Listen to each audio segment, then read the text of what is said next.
So thank you, Karine, and I would like first to thank the organizer for letting me the opportunity to talk. So today I will talk about electron microscopy and deep learning, and I will try to give you some idea, some intuition about deep learning and when it can be useful, and yeah, just convince you that it can be useful and when you can apply that. So I just want to start with a bit of context because I'm maybe I have a background slightly different than yours. So I studied electrical engineering and computer science and mathematics.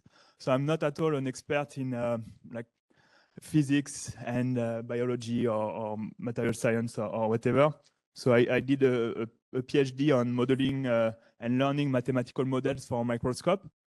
So really computer science based. Then I did a postdoc where I worked a lot on electron tomography. And this is what I will be talking about today as a main application.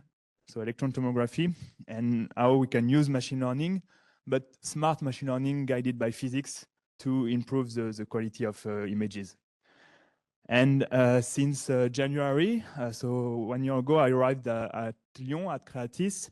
And now I'm starting my own group about so machine learning again for electron tomography and medical imaging. So maybe just a bit of advertisement. Since I'm starting my group, I'm also looking for like students, master student, PhD student, or even postdoc. So if you know anyone that would be interested in working in these topics, don't hesitate to send me an email or reach out to me. So the talk will be divided in 3 main parts. So first part, I want to motivate imaging and what I would call modern imaging. And I will try to convince you that modern imaging or many imaging techniques now are based on algorithms and algorithm, but also on deep learning. And deep learning can help to get like better reconstruction, better images, see things that were not able to be seen before. Then I will go on the whiteboard, so this is why you moved, and I will give you some basic idea, but like the basics, the mathematics of deep learning, so that you can. So the idea is just to build some intuition. What are the like few technical tools that you need to understand deep learning, and the idea is to understand when deep learning can work or when it will fail. So that you have an idea when you can use that in your research or not. And at the end, I will go into a slightly more technical part where I will show how during my research I managed to use deep learning in electron microscopy and how it helped to improve the like image quality in general. So the goal again is to give you some key technical details about deep learning and to understand when it can be applied. So first, I want to start with like what I would call the conventional imaging system.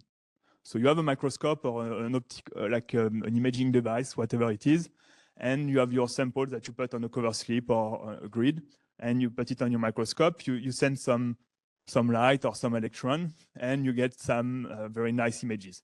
And usually you can directly work with these images. This is like, yeah, a representation of the sample that you want to observe.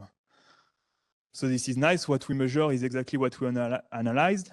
But the issue is that the resolution, the quality of the image is limited by the optical device, by the lens, by the diffraction of light, etc. And recently, in the past, I would say 5-10 years, there has been like another way to get images, which I would call indirect imaging. So we take images of, we get something on the computer that are very, very hard to analyze directly. We cannot see anything. And to interpret this measurement, we need to run algorithm, to run AV algorithm to manage to go back to reconstruct the sample that we put on the microscope. And what's very nice with this approach is that the resolution can be significantly improved. So here we talk about super resolution. So this means that we can go beyond the resolution of the optical system. And this is just to show you, this is very important. This has led to a series of Nobel Prize. So all in chemistry. So the first one, 2014, this is for single molecule localization microscopy. So this is the image that you see here on the right. So it's hard to see, but actually you are able to see like fluorescence sample at nanometer resolution. So this is a huge deal. And then in 2017, there is a Nobel Prize that has been awarded to people that worked on the development of electron microscopy. And this has been used a lot, especially during the COVID pandemic. So what you see here is the COVID protein. So what we managed to get with this kind of image, like the image on the left, the gray one, with many, many images of this one, we can get three-dimensional structure of small proteins, so like the COVID protein here. So it's something where the resolution of this 3D structure is of the order of the angstrom.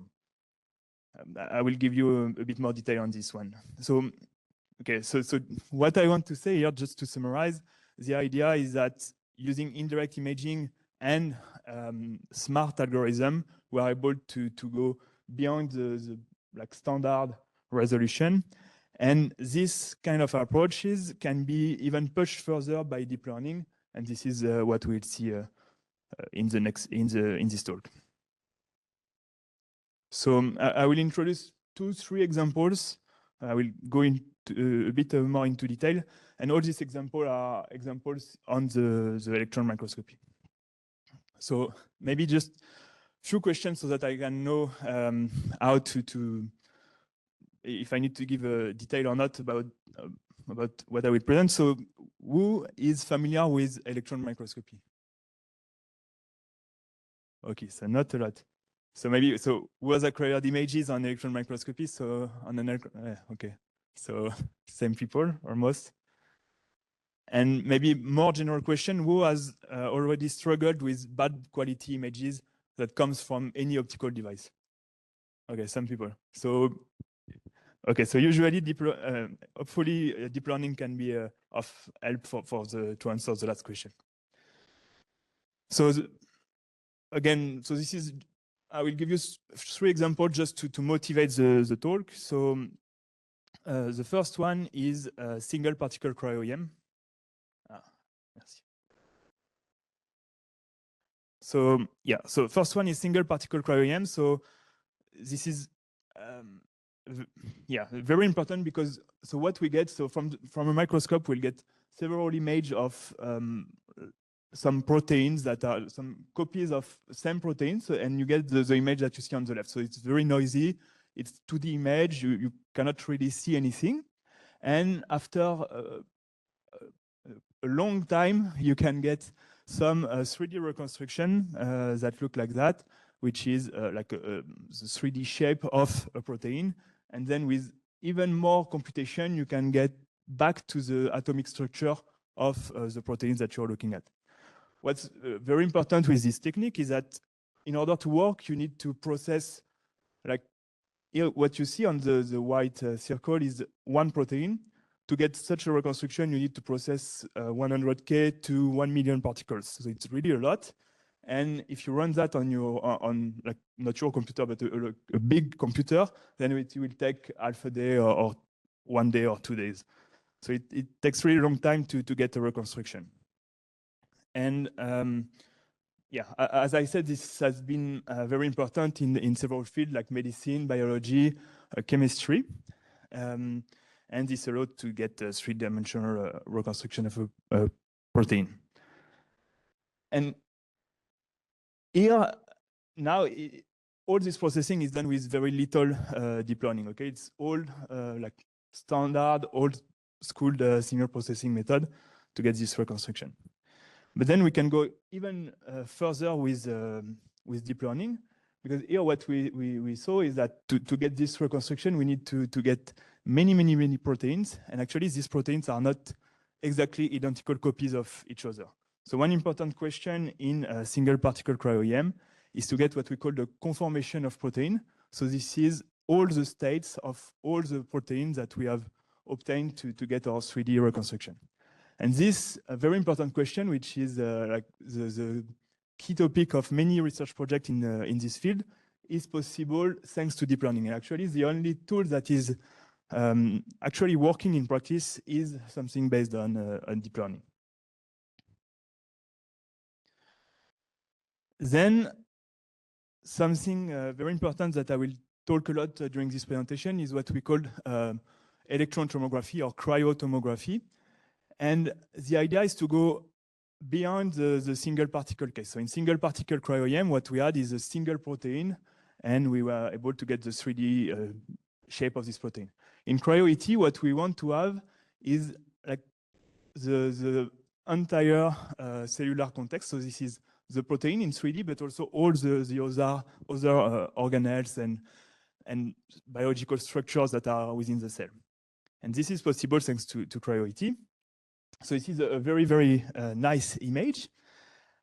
Just again, to motivate a bit cryo-ET, I will go back to the image, but it has allowed already to discover different things. And one famous one that was discovered this year, actually, last year, is what is called hemifuson. So don't ask me what it is, but it is an organelle, so something that exists in real life that has been discovered last year and characterized last year thanks to cryo-ET. So this is really important to understand how structural biology works. And again, I'm not a biological expert, but cryo-ET, I mean, there are a series of papers that show that cryo-ET are able to reveal some structure or characterize some other structure or explain how things work inside the cell. So this is a like very hot and important topic. So going back to this very nice image, so this is the dream, what we would like to get, but it's not that easy to get there. So first, what we need to do is to take an image, okay, from the microscope. So this is, I would say the easy part. For me, for me, because I don't do it, but acquisition is quite fast, okay? So it's of the order of a minute to 1 hour, maybe. And then you need to reconstruct the image. So from the noisy image that comes from the microscope, to get the reconstruction, it can take few minutes up to 1 day if you want to use like the top-notch algorithm to get the best possible reconstruction. And then the very difficult part is the analysis. So this means that to get this nice image with the color, with all the like particles with the right color and understand the interaction between each other and to characterize if this is a protein of, I don't know, what, I mean, the kind of protein, this is like days, weeks, even months of analysis. So this is really a huge work. So what's interesting for me in this cryo-ET is that there are many signal processing challenges, and there is no unifying reconstruction pattern. So this is really a work in progress. And what has already been shown and what I'm trying to work on is to show that deep learning can make it even faster, even more precise. And this is really the best hope that we have to get this kind of images more easily. And in this presentation, I will focus mainly on the reconstruction part. So what I will be interested in is to go from the noisy, degraded image from the microscope to some first nice reconstruction of my 3D volume. Okay. And okay, so just to give you a bit of so deep learning then it can be used in this cryo-ET setting in two ways that I want to differentiate. So the first one, the one that we'll talk a bit less today about, is this downstream task or analysis. So this is, you have your volume and then you want to identify, I don't know, like segment some part of the image. So here in this example, we wanted to recover the membranes of the cell. So we want to have an algorithm that goes from this image to directly identify the membranes, but you might want to identify also some small proteins or whatever. And usually this is done, so previously this was done by hand. This would take days, weeks, and you have someone that need to work on that for the full week, and this is horrible, so you don't want to do that. And then, so people have started to develop deep learning methods. And actually, all these deep learning methods, they are based on what is called supervised learning. So I will explain a bit what is supervised learning, but the idea is that you provide a large set of training examples. So training examples, this means that like raw reconstruction as input and like target segmentation that you want to have. And then you will train a neural network. Again, we will see what this means to train a neural network to go from the raw image to the segmentation image. And what's nice with supervised learning is that then once it has been trained, which is really the difficult part, then inference, if you want to predict a new segmentation, this is rather fast. But the question that arises a lot in deep learning, and especially in supervised learning, is can we trust the output of the neural network, especially if we apply that on new data that we have never seen? Will it provide something meaningful, or will it hallucinate something really bad? So again, we'll try to understand when this can happen or not. And then on the other side, so there is what I would call upstream tasks or reconstruction. So the idea would be to get like, we want to estimate the conformation of proteins that we have inside the sample, or we have some bad image like the one on the left, and we want to get an improved version of this image by denoising it. So this is what we have on the right. And usually, at least in CREATIS, this is all based on what is called self-supervised learning. Again, I will explain what this is. And the idea with self-supervised learning, the key features is that we only need to rely on raw observation. We don't need to provide examples. So this is way easier. Like experimentally, we don't need to have examples. But the drawback is that inference is quite long if you want to get a reconstruction. Every time that you have a new data, essentially you need to train again a new neural network. So this will take time. But the good point is that it might be a bit more trustworthy because we only rely on the data. And of course, on some deep learning, but it's much more reliant on the data. And last example that I want to mention is this electron microscopy can be used in other fields. So I'm not really, I don't want to say anything wrong here, so I will not say too much, but essentially you can use exactly the same microscope on different conditions, but to image like materials. So here, for example, in this image, what the people want to see is the dislocation inside some materials. So you get some image, like 3D reconstruction of a material with the dislocation, but you have some, it's very difficult because you have some dislocations that are really hard to identify. So dislocation is essentially like a line or a plane in the 3D volume, and they are hard to identify because of the microscope, because we cannot see the full volume. So yeah, so this is quite difficult, and deep learning can be of great use here to make this much more simple. And then some other images that I pick up from some article from some colleague from Matthäus, where they with the electron microscopy, they image some Ag nanoparticles or even some like lithium powder. So this has application, in understanding how this works, and this is very important to get the 3D structure. And again, so what I want to mention is that all the same issues that I mentioned before, so getting nice images without noise, where we can see all the details in 3D, are also of importance, and this can be achieved thanks to signal processing, and can be even further improved with deep learning.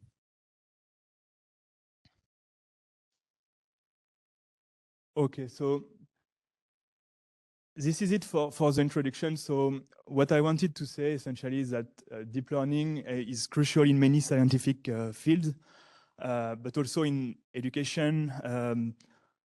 So it has been used to increase image resolution, and this is again what we'll see in the last part of the talk.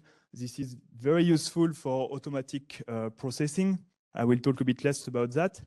And it's also very important in a lot of, because a lot of this decision now rely on deep learning, either because we analyze the image, but also if you use, I don't know, GPT or whatever, you ask a deep learning to provide some answer, and then you will base, I don't know, something in your research or some document on this output. So it's really important to understand how this output is produced and what can be the bias of this output.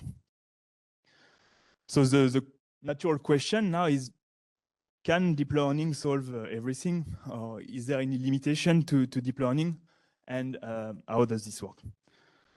So now I will move to the whiteboard and give you some basic mathematical idea about deep learning and how it works. But first, I want to ask again 1 or 2 questions just to know who is familiar with deep learning. So who has heard about optimization and minimizing a function? Okay, so half, I would say. Who has already trained a neural network? Okay. Okay, so for those that have already trained a neural network, maybe what I will explain is not very, I don't know. I hope that you know already what I will present.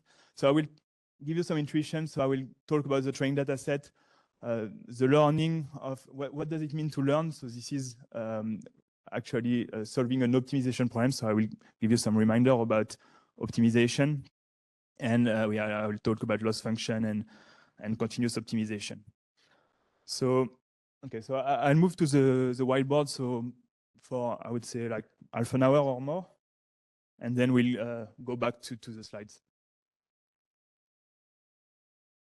So yeah, the idea is that with the whiteboard is that I don't go too fast and I have time to explain the basics. So if you have some question or things are not clear or notation are not clear, please interrupt me. The idea is to more discuss, hopefully. Okay.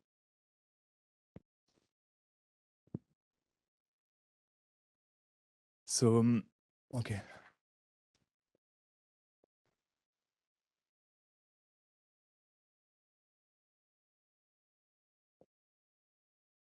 So the basics of deep learning. So let me know also if I write too small or too bad. And the first key thing, maybe you probably have heard about that, is what we call oh, okay. So maybe just one picture that will be useful for all this talk is what I would call the core idea of deep learning.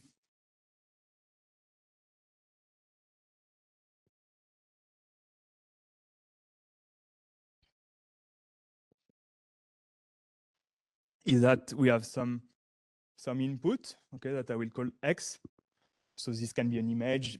I will give you some example. Then this goes through a neural network.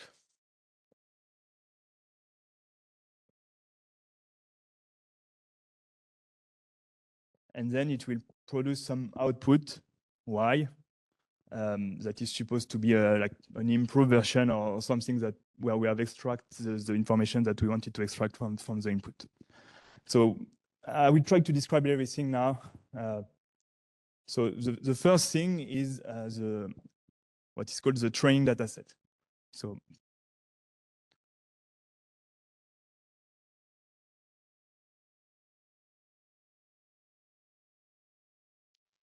okay, so in order to have a neural network, so black box for now, that goes from X to Y, we need to provide some training example. So the training example is some pair of X, Y, so such that we want the black box, the neural network, to go from X to Y.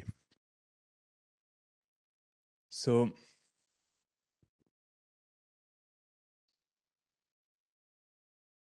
what we have access to, so we have access to okay, so to pair X, Y, Y, Y of data. I will say that I have n such data, capital N such data.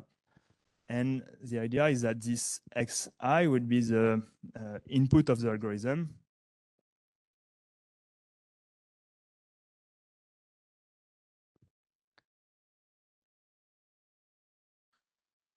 so algorithm or neural network. And YY would be the output.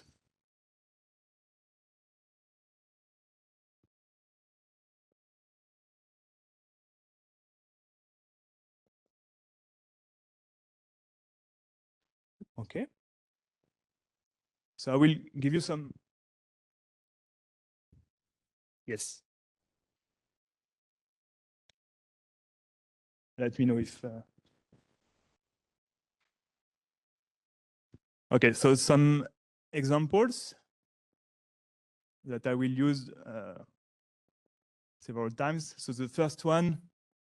Is okay? Merci.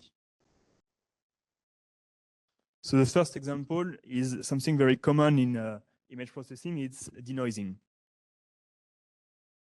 Okay, so in denoising, yeah, maybe it's better. So in denoising, what we have, so the xi would be the noisy image. Okay.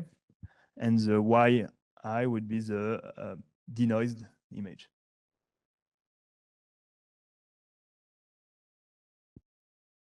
Okay. So the goal is to remove the noise.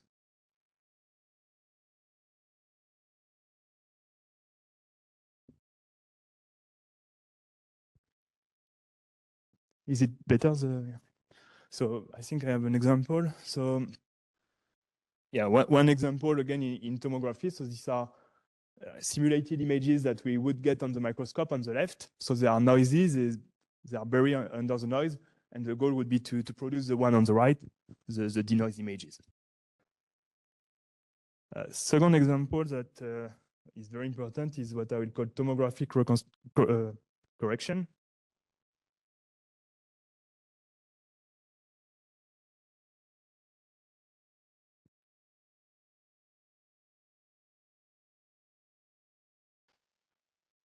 And so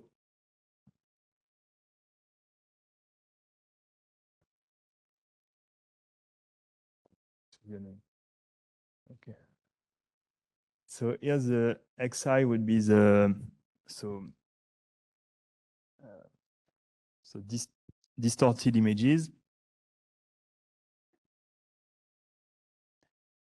and the yi would be the corrected images again. So again, I think I have an example. So this happened a lot in tomography. So I will go into the detail later, but in tomography, we need to take several images around a 3D object to get a 3D reconstruction of this object. But because of physical limitation, we cannot go all the way around the object. So we have some missing information, and this results in what we see on the left, some artifacts that kind of makes the details disappear. And what we would like to have ideally is what we see on the right with all the nice details. So here, this is an example of X-ray scan. And you understand that this is very important to recover the tiny details, because this is what are interesting, especially for medical application. You want to know if you have a tumor or something like that. So you need to be very precise on these small details. So this is what I will call tomographic reconstruction. Okay. And I will talk a lot about that in the last part of the talk.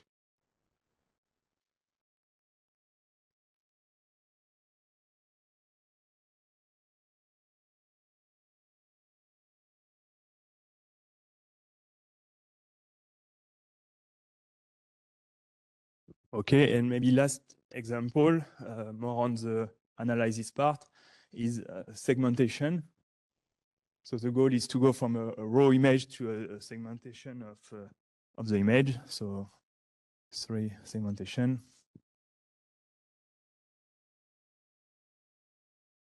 So here the xi would be the raw observation.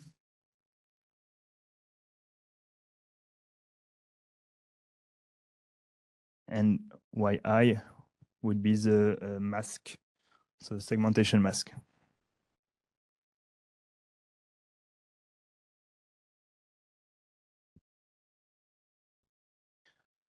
Okay. Okay, so these are just examples to illustrate the what I will say next. And what is important, so I want to talk about the training data set. And there are essentially two settings. So the first one is what we called supervised learning.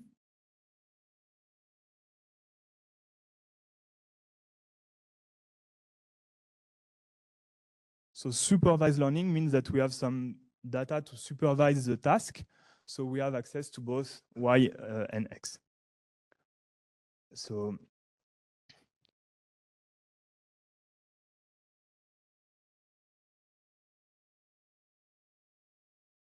we have access to both Xi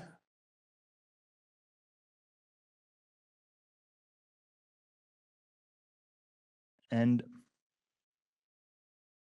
YI. So this is the simplest case, but there are several issues with that. I mean, it's not always possible to be in this setting. So this is the simplest case, but two issues. The first one is that we need to collect such a data. Okay, so we need to collect. So the input, these are the bad-looking images, but the output are the clean images. So this means that we need to already solve the task once to collect this data set in order to design some algorithm to again solve this task. So the issue is that we need to collect this data set.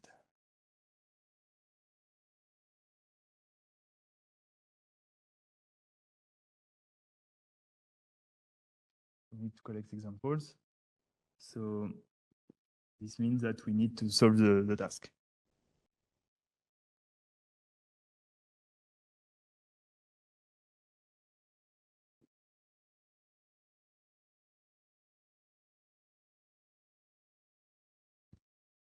Okay. So the issue is that it takes a lot of time usually.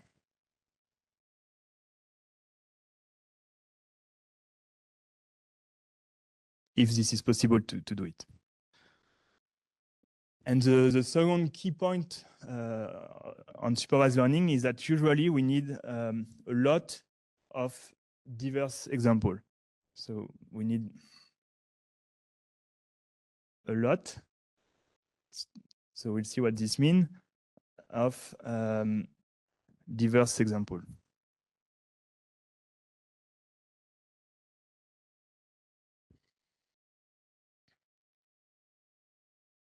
Okay, so I think I have an illustration about this one. So this is very important to have a diverse example. So, so for example, if you have collected some example, again, this is a X-ray of a chest. So you have different X-ray of chest and you have both the degraded image and the clean images. So you have managed to somehow train your black box neural network to go from the bad image to the good looking images. Then the issue is that if you train only on chest images, then what happens if now you provide a scan of a brain? Do you think the neural network will be able to extrapolate what it has been learning on the chest to the brain? So this is not clear. So this is why it's usually very important to have diverse example, and as diverse as we would want to use in practice at the end. Okay.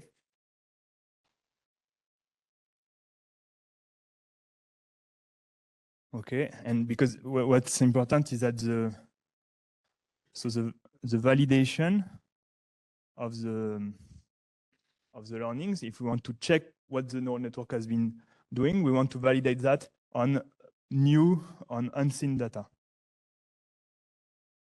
This will always be the case.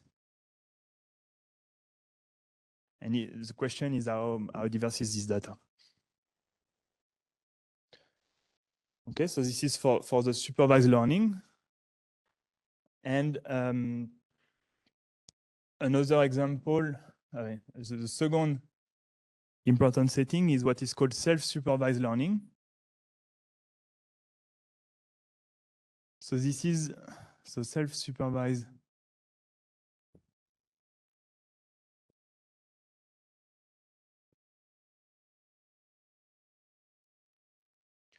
So the idea in self-supervised learning is that we have only access to the raw measurement.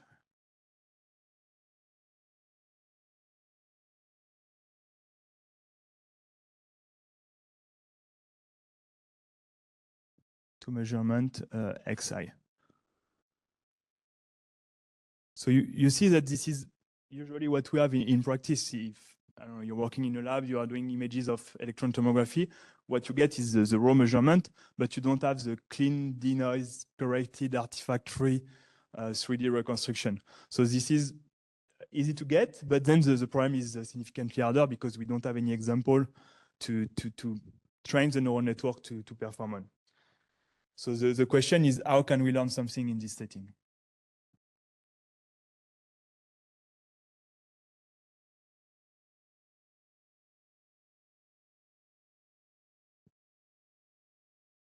And so the idea is quite simple, is to be able to create artificially the artifact that we want to remove and train the neural network to remove them.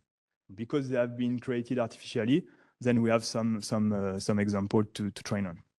So the idea is to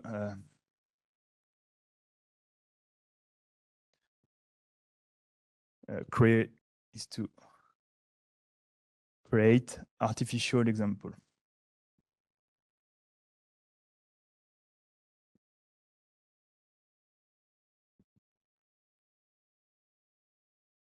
So maybe just an example to illustrate what I mean, or one or two. So again, if we go back to denoising,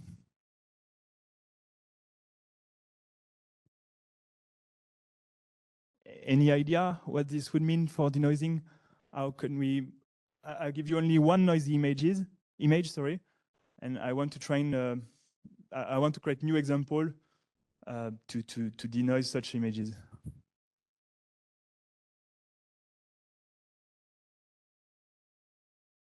It's maybe not natural if you have never seen it.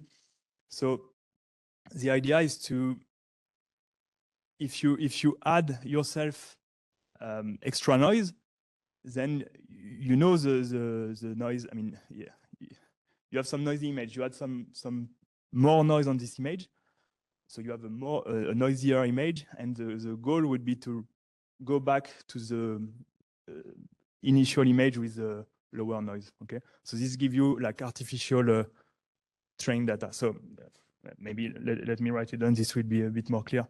So the idea is to start with what we have, which is the noisy image.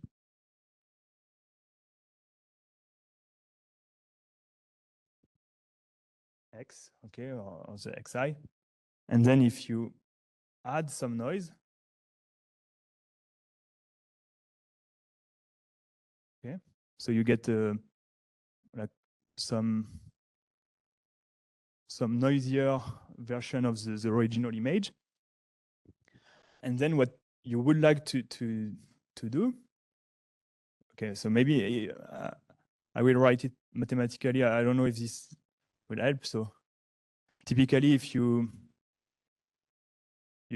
can imagine if you on very simple example where you have just additive noise, you can write the additional noise that we had as the initial image plus some image which is just an image of noise. Okay. And so then the idea is that we want to apply the neural network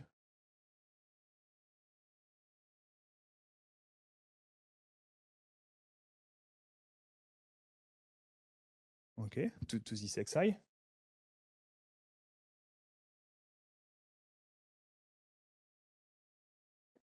And if we want the neural network to learn to remove this part, then what we expect is that it will produce something that looks like xi, okay?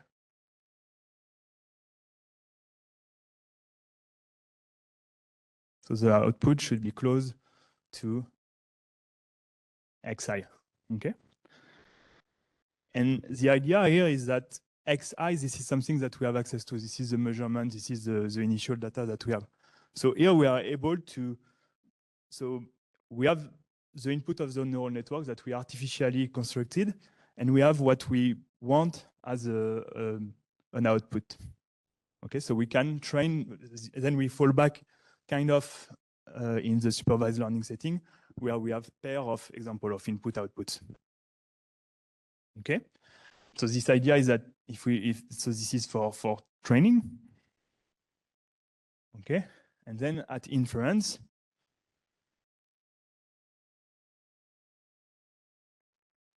what we'll provide to the network is simply the original, the noisy input image. So the neural network applied to the original noisy image. And what it will produce is something that looks like xi minus some noise. Okay. So this way, it is supposed to construct a denoise version of the originally noisy image. Okay. So I think this is a quite nice idea. You just have noisy image and you still manage to learn how to do something. So the key idea is that you are able to artificially create the perturbations that you have. So in the case of noise or denoising, this is usually easy because we have good idea of what is the noise model. For tomographic reconstruction, this is also possible because we know how to simulate properly a tomography experiment. So this is possible as soon as you are able to model, computationally speaking, the degradation process that you want to remove. Okay.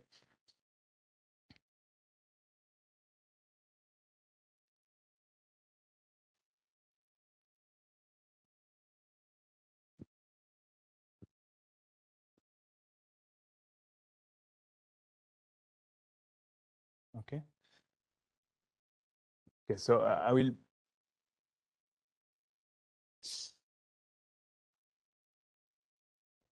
I will show you how we can also do that for tomography reconstruction.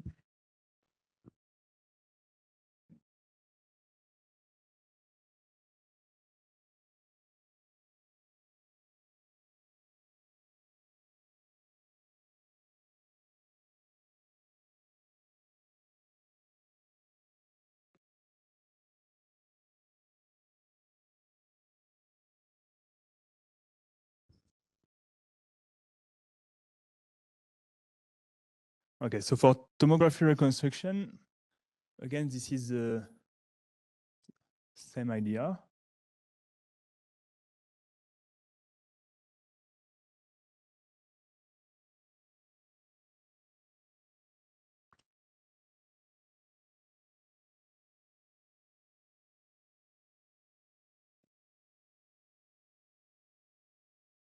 So the idea is that we start from the distorted image.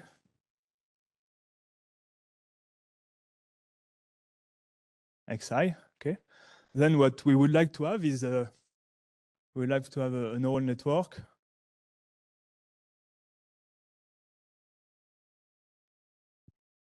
that will correct the image. Okay. So it will produce some yi that correspond to that. But the issue with self-supervised is that we don't have some yi to compare to. So then what we can do is that we can simulate the tomography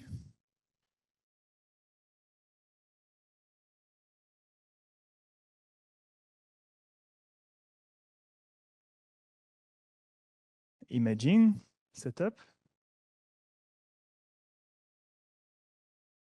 So we can simulate the tomography imaging operator. Okay, from this 3D volume, then this will give us some X tilde. Okay, and then the idea is that this X tilde, if our simulation of the tomography imaging setting is correct, then this should be close to the distort version that we had initially. So we need to compare X tilde Y and X. Okay, and they should be close. Okay, so what is very important is that we are able to do this simulation accurately.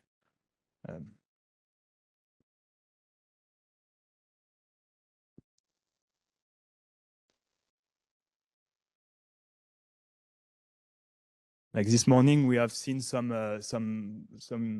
setting, some physical setting where it's very difficult to physically like mathematically model what's happening. So this would not fit in this framework. Okay. So the summary for this self-supervised learning. So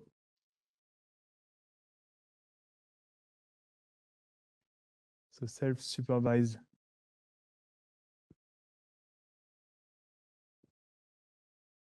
learning. So this can be used when we can simulate the degradation operator.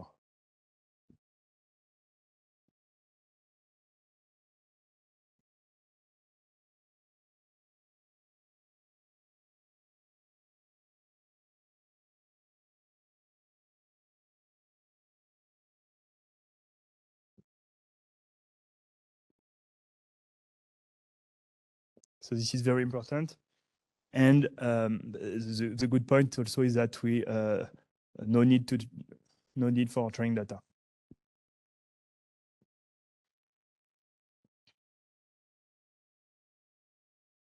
So as you will see in the next part, this is very important, I think, for tomography, because it's very hard to get clean training data. So we really need to rely only on the raw measurement.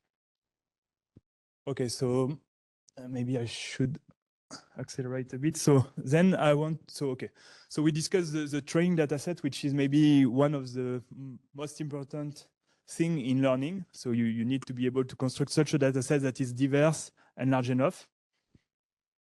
And then what we want to look at is what does it mean to learn mathematically. So I keep using this word, but I'll try to explain it.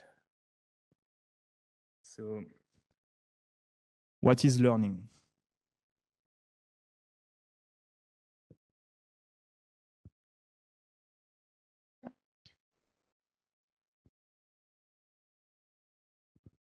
Okay, so the goal in learning, in deep learning,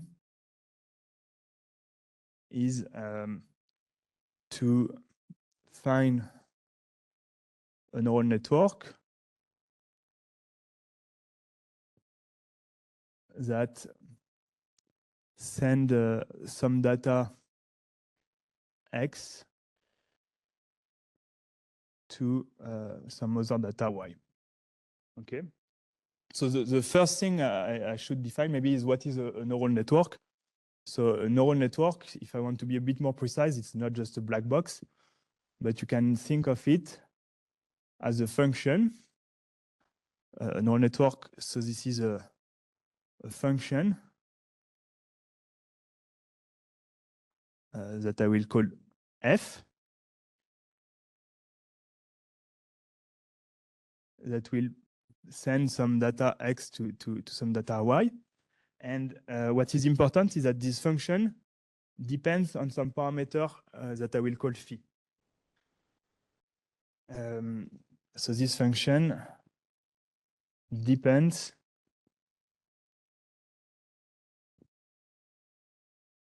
on parameters phi. And the goal in learning would be to find the parameter phi that works the best for a given task. So I'll explain again what this means. So again, if I go back to my my drawing, so I have some xi as input. This goes to my neural network.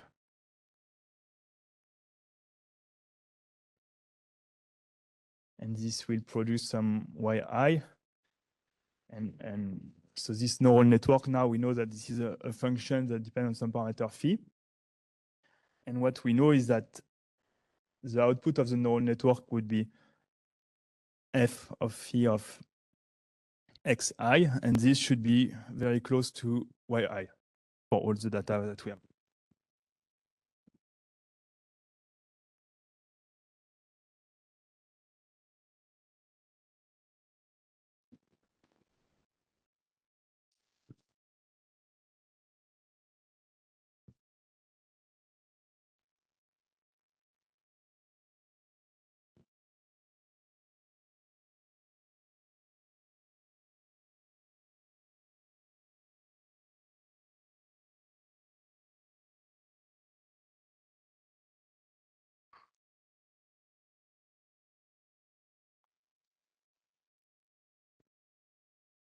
And so what is learning? So learning, so this is the task of finding the parameters phi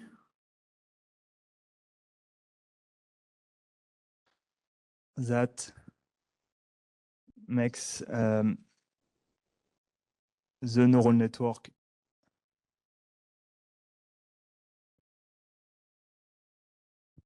f of phi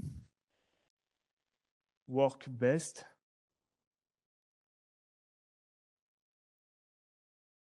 on the training dataset.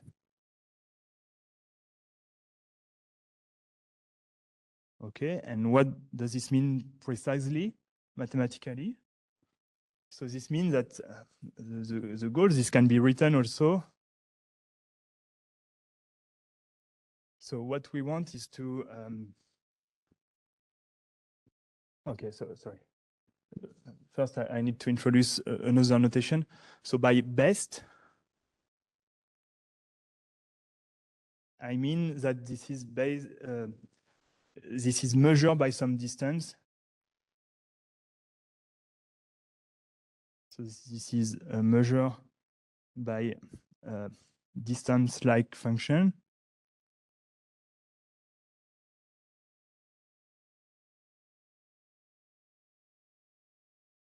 That I will call L. Okay. And so the goal, if I want to reduce to define learning in one equation, so the goal is to solve this problem. So what we want is that, so we want that if we take our neural network of f of phi, okay, we give as input the input data xi. We want that to be close as possible to yi. Okay, so the as close as possible is measured by this distance function that we'll call the loss after. So we want that the distance between the output of the neural network and what we expect to be the output is small. So we want that to be small. This means that we want to minimize this quantity, and we want to find the parameter of the neural network, phi, that makes this quantity as small as possible. And the idea is to do it among all the training data sets that we have. So we want to consider all the data sets. So this is the sum over all the training examples that we have. Sorry, capital N. Okay. So again, so best, this is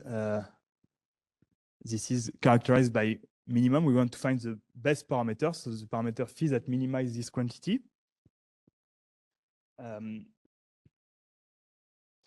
sorry, on the training data set.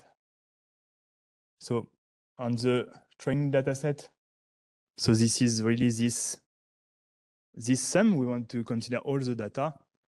And yeah, the neural network, again, this is just this F.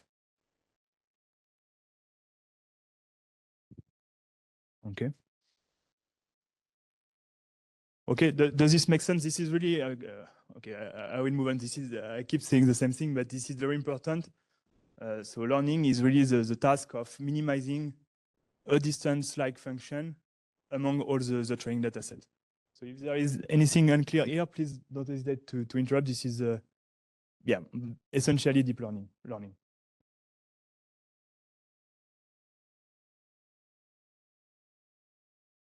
Okay, so then what is very important? So we have discussed the training data set.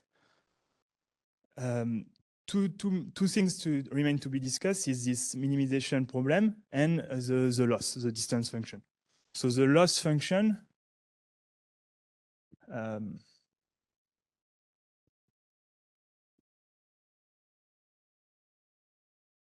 maybe I'll go quickly on this one. What time is it? So the idea of this loss function is to measure the performance of the neural network on the task. So it's really to measure performance.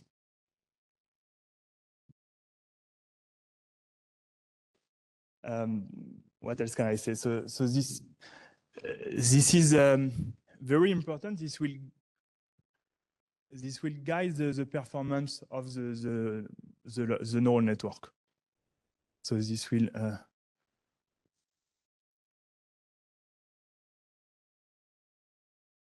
sorry.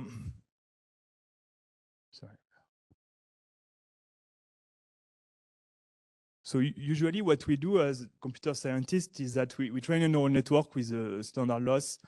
We get some result, and maybe we don't like the result because they have some features that we don't want to see. Then we will adapt the loss function in order to minimize to reduce the features that we don't want to see, or to make some other features appear. I'll just give one example that is very common in imaging, which is what is called the mean square error. So example for denoising, for instance.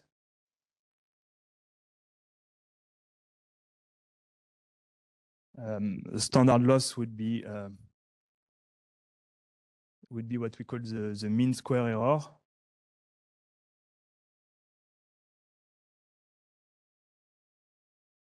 Okay, short MSE. And this is essentially just the L2 norm, so the sum of the square difference pixel to pixel between the two images. So if I want to compute the loss between the output of phi of x minus y. Okay, so here I'll assume that y is some image that has small n times small n pixels, just to be consistent. And so the loss, the MSE loss, what it is, this is just the pixel to pixel difference. So the pixel difference between the first term, which is the output of the neural network, phi of x, if I take the pixel KL, and I want to compare that with the pixel KL in Y. Okay, I take the square error and I sum over all the pixels. K equal 1, L equal 1 to N. Okay, so this is very standard. If you want to train a neural network to do image processing, you don't know which loss to use, usually use this one and you will get some first result.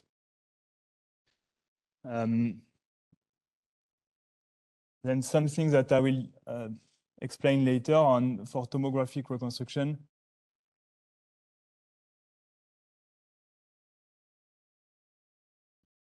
There are two losses that I will introduce quickly in the last part.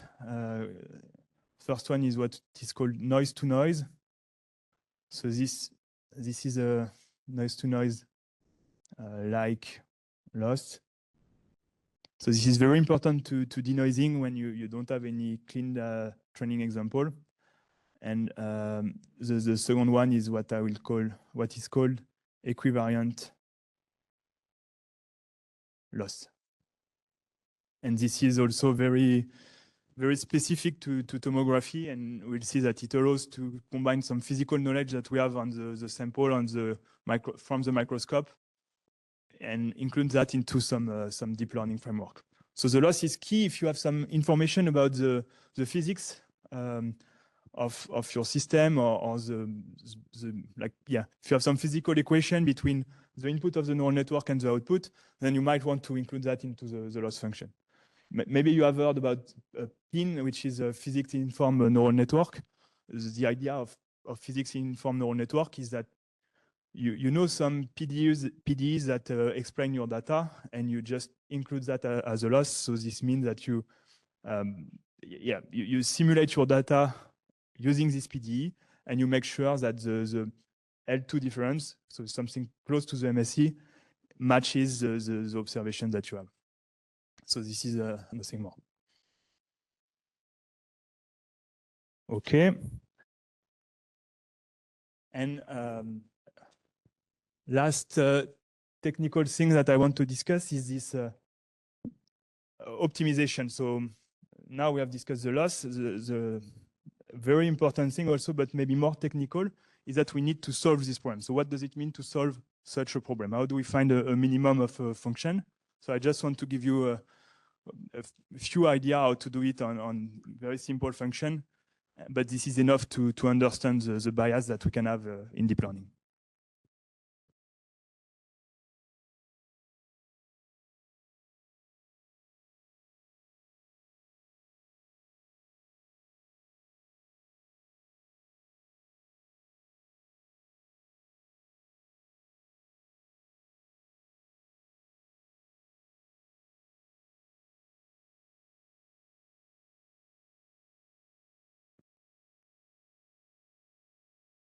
Okay, so the last part is continuous optimization.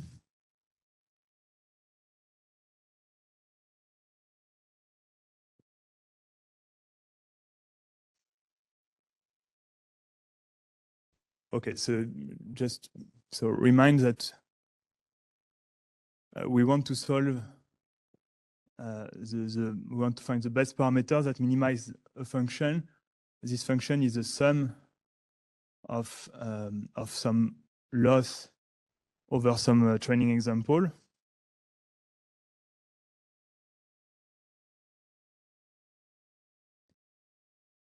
Okay, I will just write that.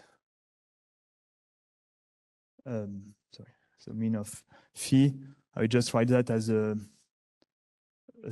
I will just hide that under some other function. So this is just some function gi of phi. Okay, and this will be a bit more easier to understand. So how can we solve? So you have a function that depends. Let's say that we have only one parameter to find. Okay, we can evaluate this function as many times as we want, and we want to find the minimal value of this function. So what is the most naive things to do? You have one parameter to find, and you can evaluate this function.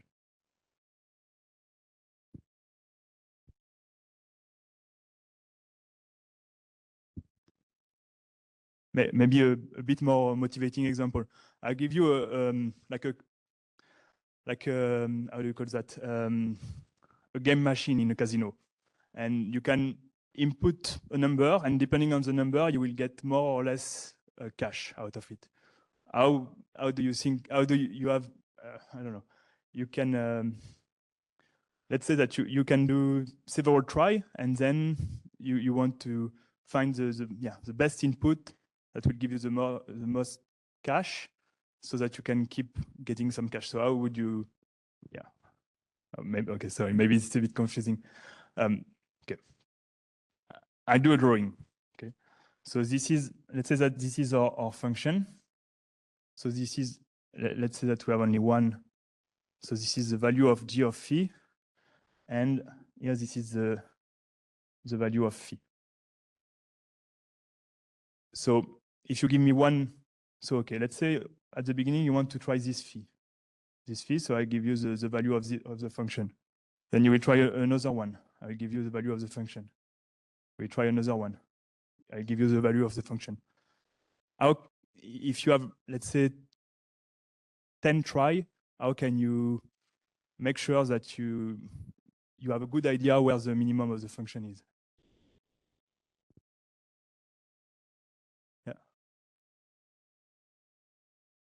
Yeah, so this is not the naive approach.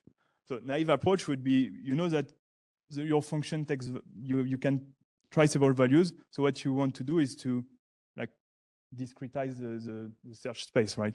You will evaluate your function like on a discrete uniform set of values. You will get several values, and then you have a good idea that the minimum is close to this one, maybe here in this example. Okay. This would be the function. So this is what I would call the naive approach, but actually this doesn't work, or this works very well if you have one parameter to find, but if you have two parameters to find, for instance, so this means that you need to discretize over one axis and then another axis. So already if you want to do like 10 discretization on one axis, 10 on the other one, so like, okay, so if phi is equal to 1, let's say I will do 10 tries. Now, if phi is equal to 2, I will do 10 times 10 tries. Okay, because I will need to discretize each axis. But then the issue is that if you have more parameters, let's say k, what you will do is 10 power k tries. Okay. So already you see that, like, I don't know if so. If k is large, like say 10, 100, then already this is impossible to get all this evaluation. So, and typically for a neural network, the number of parameters is of the order of the million. So you have no way to, even if you do only 2 tries per axis, you have no chance at all to evaluate all these values. So then you need something a bit more advanced, which is called gradient descent.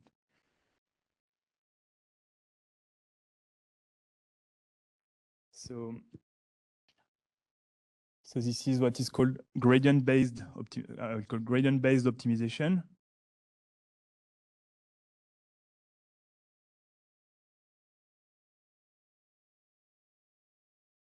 And again, I just want to give you the intuition. So this will not be a formal course about continuous optimization.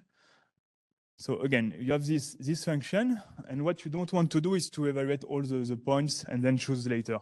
So what you can do if you have a nice function like this one, is that you take a starting point, whatever it is, and already you can, so you can have information about where the minimum is. Like if you look at what we call the gradient, which would be, so this corresponds to the speed or the slope of the line. Okay, so the gradient would be something that goes, so this could be a vector that goes in this direction. So this is, okay, minus the gradient. So whatever, but this, so locally, if you look at the slope of the curves, this gives you the direction where the minimum is, okay? Because we have a nice function here. So what we can do is gradient descent is start anywhere in your function, do a gradient step. So this means go in the like negative direction of the slope, and then you end up, okay, maybe here. And then you will do another step, you will have another gradient, and you will get another point. And then you will have another slope, another point, etc. And what's nice with the nice properties of this gradient is when you reach something that looks like the minimum. So the minimum, one way to define the minimum is that if you are at the minimum, if you look at the left or at the right, anyway you will go up. So this means that the gradient, the slope will be 0. Okay, so here you don't have any more gradient, so your point will get stuck here. Okay, so the intuition is that by looking at the geometry of the function very locally at one point, you have an idea of the direction where to go for the minimum. And so this gradient, maybe if you are more familiar, I don't know, how many of you know what is the gradient mathematically? Can you raise your? Okay, so not much. So the gradient you can think as that as like, so this is essentially the what we call the speed vector, I guess, in physics. And one way to compute this gradient, so okay, so if here this point is so here we have phi g of phi. Okay, so the speed vector essentially, okay, so with some quote, this is g of phi plus some small perturbation minus g of phi divided by this perturbation.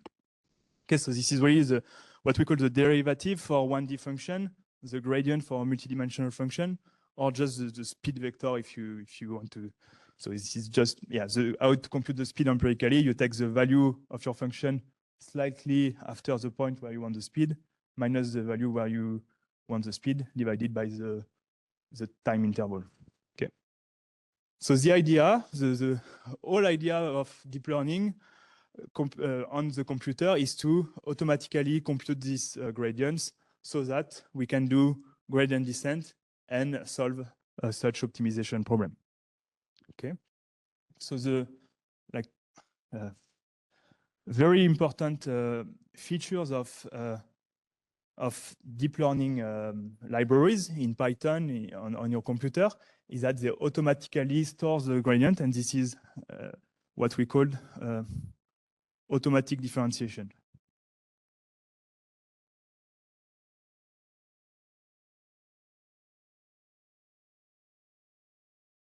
So this is the basis of deep learning libraries.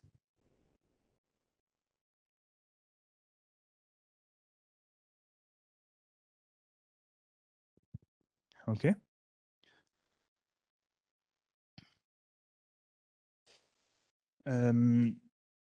Okay, maybe I will just quickly say something. So gradient descent works very well when we have very nice function like this one. Of course, in deep learning, this is not really looking like that. It's more like we have like, okay, so in deep learning, what we have is more function that are what we call the non-convex. So they have like, yeah, they're oscillating. And so the issue, if you just applied straightforward gradient descent, is that if you start from here, then you will go down, and maybe you will get stuck here. But this is far from the global minimum of the function. And so one way to solve this issue is to, so main ingredient is to introduce randomness.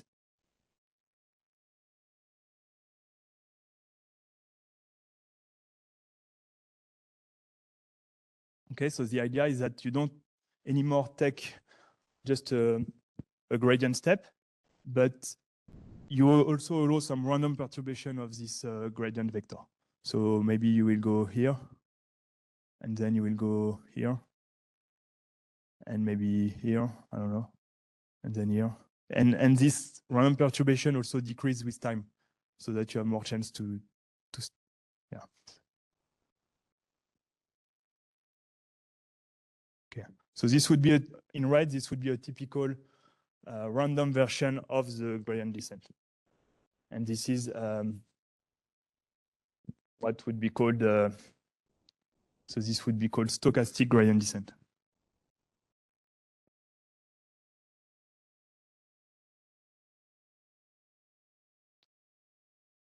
Okay, so this is not intended to be a formal definition of stochastic gradient descent, but just this is the key to introduce randomness to not get stuck at the same position.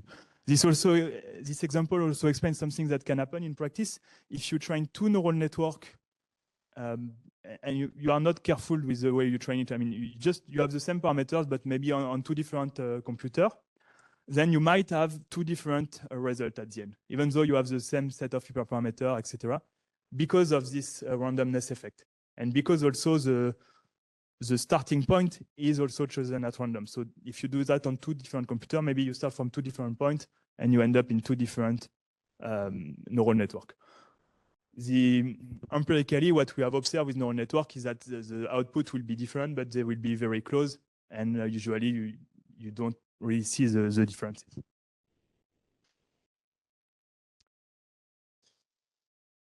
Okay.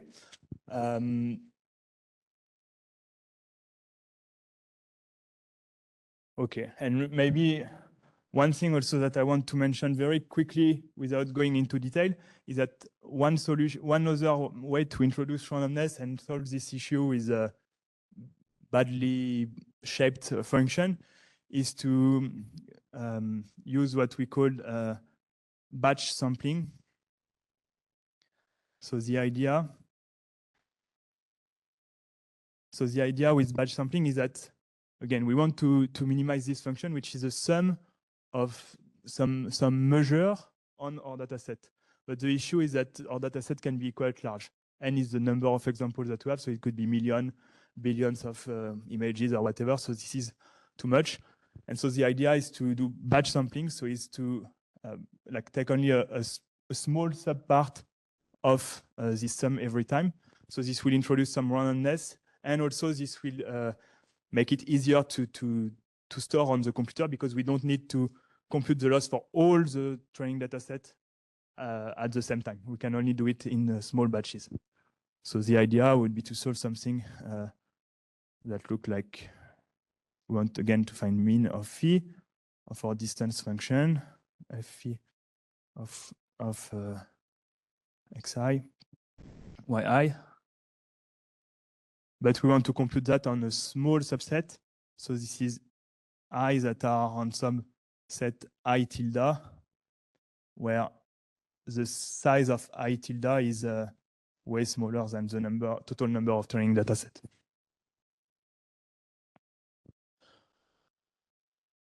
Okay, so I'll go back to the slides. We'll keep that in mind, and I'll try to draw the connection between that and what I will present next. So to summarize, if I want to summarize what I've been saying, so there are a few keywords that are useful if you want to understand deep learning and in which setting we are. So the first one is so supervised learning. So this means that we have training example. Okay, so we have input, output example, and we want to train a neural network to go from one to the other. Self-supervised learning means that we have only raw measurements. We don't have the target that we want to reproduce. And the idea to be able to learn something in this setting would be to be able to simulate the degradation that we want to remove. Then we have the loss function. So the loss function is very important to guide the neural network to perform well for something. So it could be for image processing tasks. Maybe we want good-looking image, so this would be one loss function. Maybe we want, I don't know, black and white images. This would be another loss function, etc. Then when we say learning, so this means learning, you need to understand that as finding parameters of a neural network to perform well on the loss. Okay, so this is really finding parameters of a function. And how to do this learning, this is with tools that we optimization tool, and the one or two algorithms that you most likely will hear about if you do deep learning is stochastic gradient descent, SGD, or maybe ADAM also is something very popular. It's just another implementation of the stochastic gradient descent. And so now in the couple of minutes, couple of remaining minutes, I want to discuss how we can do deep learning for real data. And especially, I want to illustrate that in tomography. And yeah, and okay, and yeah, we will try to do that in a like smart manner, in the sense that we can interpret what we are doing, and we can ensure we can be as sure as possible that what is produced by the neural network is not some kind of hallucination. So let me go back to, so I will talk about only electron tomography. So I want to go a bit deeper into how do we get an image from electron tomography. So the first thing that we need to do is to put the sample on a grid. And typically in cryo electron tomography, what we'll do is that we'll freeze this sample very rapidly. So this is what you see bottom left. But in material science, maybe you don't need to work on frozen sample. You can directly work your sample. So, but then this will be the same. So there is a big step of sample preparation that can be quite hard. But okay, we assume that this is done, and this is working correctly. And then we put our sample into one microscope. So this is one example of an electron microscope. This is quite huge. I don't know, it's 2-3 meters high. It's a very big device. It costs also a fortune. It's like 2-3 millions plus millions to just maintain every year. So this is a very important and expensive tool. So you don't want to waste your time on this machine. Then the sample. So the sample is placed here on the like sample holder, and then we have electrons that go through the sample and will collect images that correspond to like a projection of the 3D samples that we have here. So we get one image, and then we'll rotate this sample, get another image, rotate again this sample, get another image, etc., etc. So the idea is to rotate the sample all the way around the electron gun to get different projections. Then, using some computer software, we can get a nice reconstruction of the 3D sample. So this is what we will talk about next.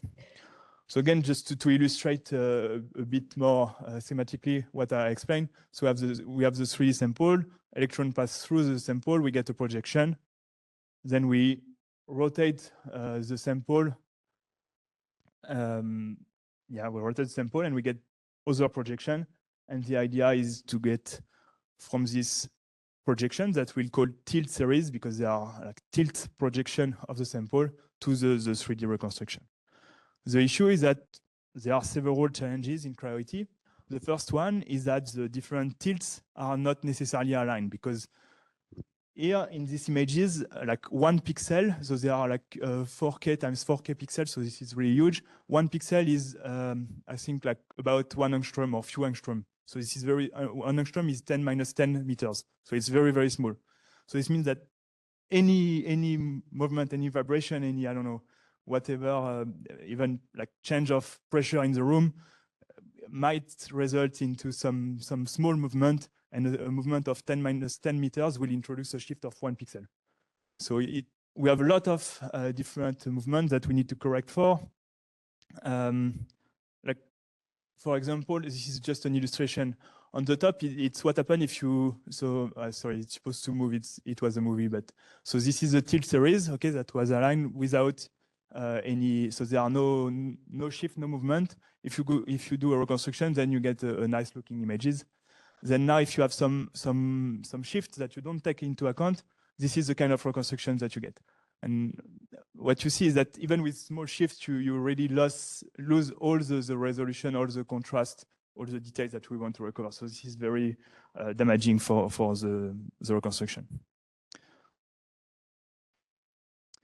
Okay, then the other issue is that we have very low signal. So we have a poor signal to noise ratio, so it's a lot of noise. Again, this is supposed to be a movie, sorry, but you can imagine. So here there are already some content that you're supposed to see, but it's hidden under the noise.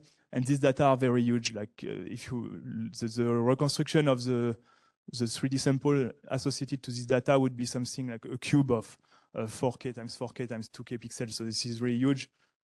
So just to load it on your computer, it would take several minutes already. And then a very important problem that I will discuss later is what we call the missing wedge problem. So the issue in electron tomography is that we cannot rotate the sample all the way around the electron gun. And we are limited by, I mean, we can only tilt between -60 and +60 degrees, usually, a bit more, a bit less sometimes. And this introduces some effects that is very visible in Fourier space. So who is familiar with the Fourier or who is not familiar with the Fourier transform? Everyone knows the Fourier transform, great. So this is the Fourier, so this is the amplitude of the Fourier coefficient of the reconstruction. And what we see is that there is a wedge here and here of coefficients that are zeros. So they are unobserved because of this limited view. And this is very important. This is known as the missing wedge. And so this is what we would like to, so the two things that I will want to recover in the following is the noise, so reduce the noise in this kind of images, and also see if with deep learning we are able to infer the missing coefficient in the missing wedge. So yeah, again, just a motivation. Why do we want to get better reconstruction? So typically, what people do is that they work with these images. They use some nice software to get some segmentation, but you can imagine that this is really hard to go from the left to the right. And it would be much easier, for instance, to go from an image that looks like that to the right, because it's already much easier to see the different structure. Okay, so I don't think I will have time to cover both methods. Maybe I will go directly to the second part. So, okay, so sorry, I will skip that.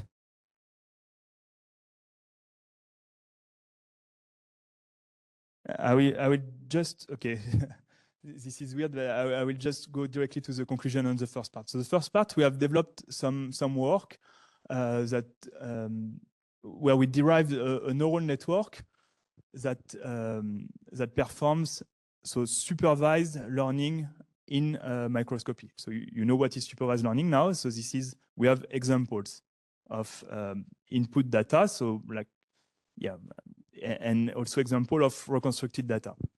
And yeah, and so what we have been able to do is by playing with the loss function, we have been able to learn a neural network in some physical manner, such that it is able to solve this task. And maybe what is important for the following is that to train this neural network, so it's self-supervised. Sorry again. So we need to provide some example, and this example were provided using experiment data and as input, and the target were this experimental data that have been recovered with state-of-the-art algorithm. What we can do, what's the best that we can do with deep learning. So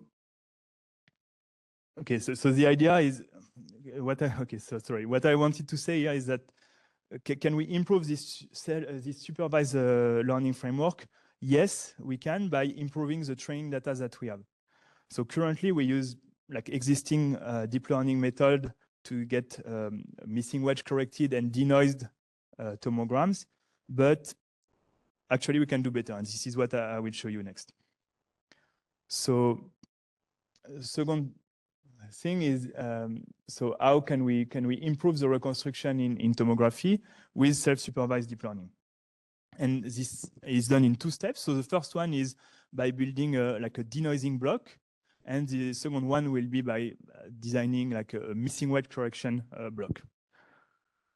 And so this, okay, so the first one, I think it's important, like more generally, not only for cryogenic tomography, because essentially what I will explain is what we call noise to noise. So this is a very popular framework that has been able to solve many experimental problems about denoising. So first I need to discuss the noise model. So how does the noise appear in electron tomography? So what we have, as we have seen, we have the 3D samples, goes through the electron, and we get one projection. Actually, what we get is not one projection, but we are able to fraction the dose. So we can send, let's say I have a budget of 100 electrons. I can first send 10 electrons, get an image, then send again 10 electrons, get another image, etc., etc. And so the standard pipeline, what I described previously, is that you take all these tilts that correspond to the same projection, and you just average them. So you will average the noise, and you will get something that is a bit less noisy than each of the individual tilts. What we can, so since we have access to this data, what we can do something slightly better and forget about the standard approach, which consists to just average everything, but we can construct two independent reconstruction. So if we take like half of the tilts and average them, we get a first tilt that is a bit noisier than this one. But then we can do exactly the same with the second half of the tilt and get another reconstruction.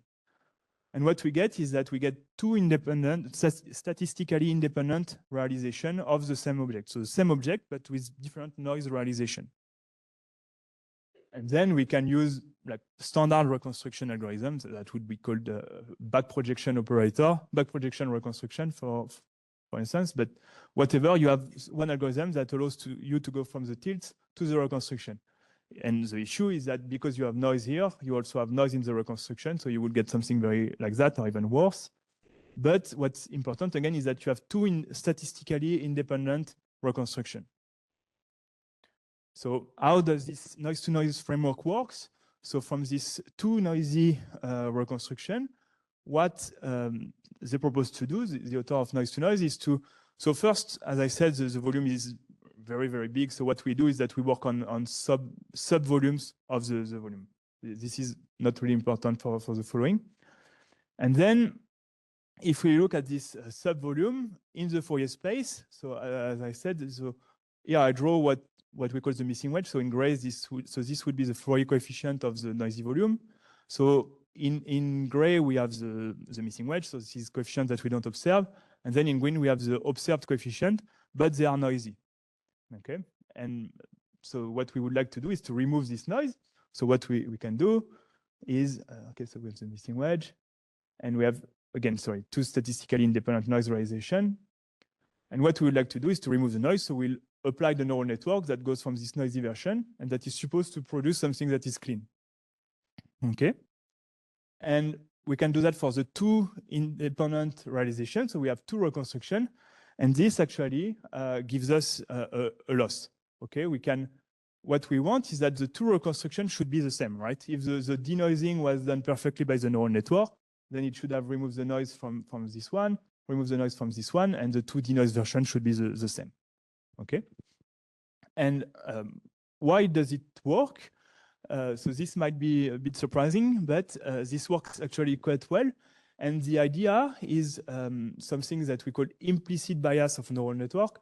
So this means that the neural network will first reproduce like low dimensional structure or like meaningful information before reproducing noise. It's really hard for a neural network to reproduce random noise. Okay. And here what we have done is that we have, so this is the same neural network, right?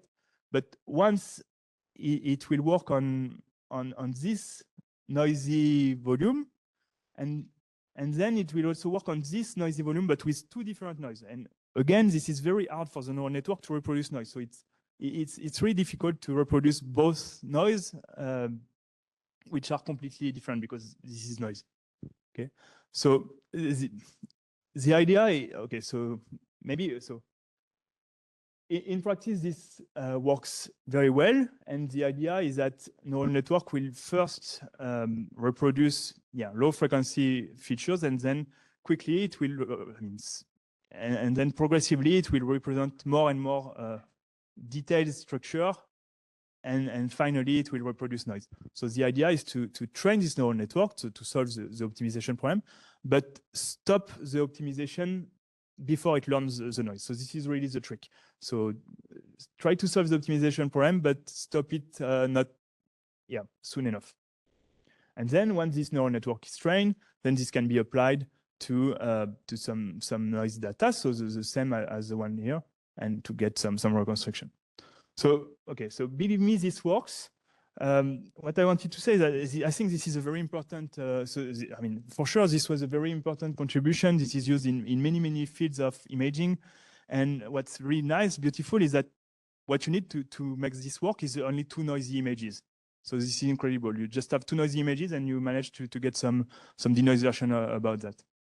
Far better than if you just average them.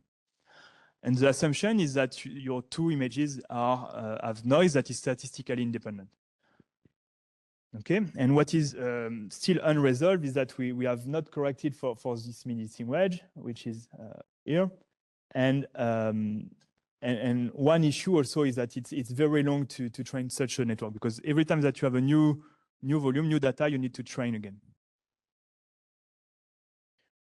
Okay, so now I'm supposed to talk about how to correct for the missing wedge, but I don't think I have time, so I will just jump over that. So this is what is called equivalent imaging. This is really nice. Just by using some physical property of the data, we can show in tomography that we are able to recover the missing wedge coefficient if we have diverse data. Okay, so sorry about that. Maybe I take 1 minute, just show you some results. So this is what we get on the right if we combine the noise-to-noise version that I presented with the equivalent imaging that I didn't have time to talk about. So what you see on the right is the reconstruction. On the left is the best previously available deep learning model that is also, that is based on similar principle, but not exactly the same. So the 2 approaches are very similar conceptually, but by carefully taking into account the physical properties of the sample and by designing the loss very carefully, we are able to significantly improve what was done before. And so what you have on the left is already very impressive for the field, and what you see on the right is even better because you are able to recover like very tiny structures that were completely invisible before deep learning. So this is a very big deal. So yeah, conclusion. So this last model that I partially presented is really nice. It's based on self-supervised learning, so you only need the measurement, but it's very long. To get a reconstruction, it needs to run for 12 hours, roughly. And but the performance are really, really nice. And the idea is to use this framework to produce training data, to train then a supervised model. And this supervised model, so this is something that we have done in some other work. The big gain is that you get almost similar result, but then it's very, very fast. Like you get a reconstruction in 4 minutes. So this is very important. So just general conclusion, very last word. So deep learning changed the game in many, many imaging settings, especially in electron tomography. And what is very important is to get robustness, at least for us, to make valid prediction. And this is possible only in what we observe is that only if we use and we leverage some physical principle about the data, about the microscope, about the forward model. And the data are keys. You need to have enough data in quantity, but also the quality of the data is very important. If you have very bad data, you will get even like if you have 1% bad data in your training data set, then maybe the performance of your model will be very bad. So the famous saying is garbage in, garbage out. So if you have bad data, you will get bad result, whatever you do. Okay, so that's it for me, and thank you for your attention.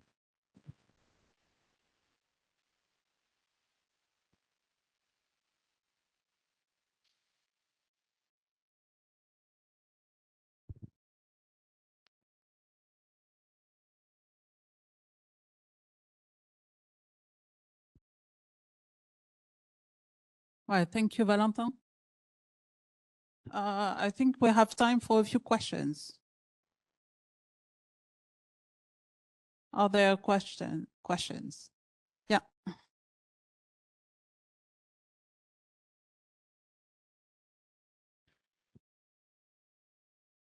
Thank you.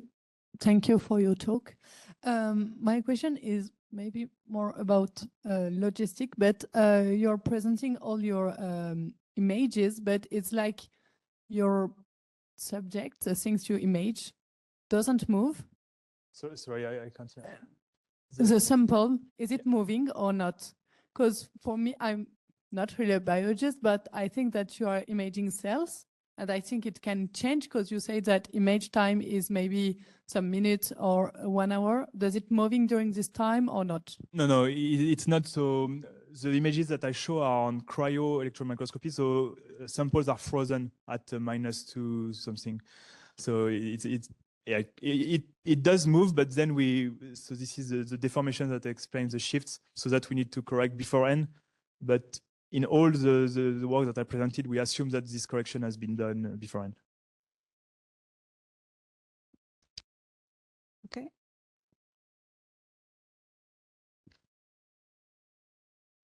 Thank you. I have a question about the learning. After the learning, do we know or understand the function, or is it still a black box after the learning? Do we understand? Sorry, The function of the learning modify the parameter to have to minimize the function. So you mean the loss function, for instance, Yeah. that I draw? Do we know how it works, or is it still a black box? Yeah. No, there are some theoretical results. It's really hard to visualize because it's in very high dimension, because we have like millions of parameters. But there are some results. So we know that, for instance, this looks a bit like this non-correct. I mean, the landscape will look something like that, like I don't know, like with a lot of oscillation, but many local minima, but that are very close. I mean, you have almost the same value. Maybe they are far away in space.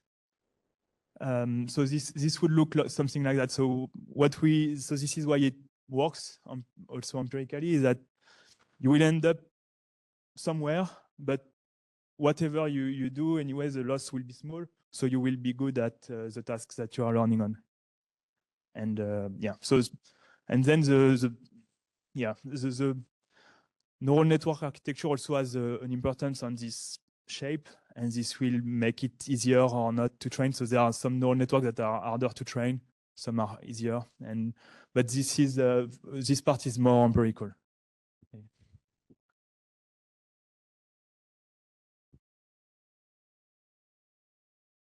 May I ask you a question before? In your conclusion, you said that the model was physically based with noise invariance and other things I don't remember. So how does this affect the function that you choose? Where does it apply, actually? So it doesn't affect the function, because at the end what we use is so what I introduced, what we call the MSE, which is just like a pixel to pixel comparison. How does it affect when we introduce some physics in the learning, what happened is that we know that it's not possible to get a low value of the cost function that will give you something that is unphysical. So the idea is that by doing the optimization, it's very unlikely that you end up at some point that give you something that is not meaningful. It's hard to translate into this. Maybe I'm confused. It's hard to translate directly in this loss framework. The idea is really that the only thing that can happen has to answer some physical properties. Okay.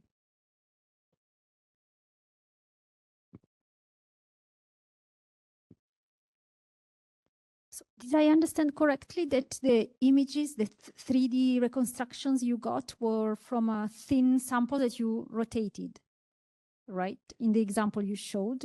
Yes. And then you use this method where you divide into your stacks, and then there are two independent independently noise stacks, whatever. So can you apply the same method also to 3D reconstructions obtained from stacks of physical sections, like in standard cryo-EM, or is it specific to your rotational tomography? No, yeah. So we did try that, because here to get the multiple, so everything is based on the fact that we get multiple tilts. But actually, this is only possible with recent enough cameras, like a few years ago. But we have also some data from 5-10 years ago where we don't have that, we just have one tilt. And this is what we did. And what we did is that we did the reconstruction. So we have only, we have only one of this volume, and then we, for instance, slice it or take 1 pixel over 2. This what we have seen is that it works a bit worse, but it still works. So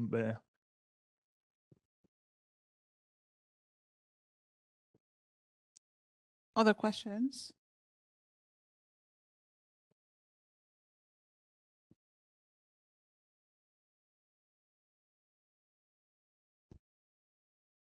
I think that's it. So I would like to thank Valentin for the presentation.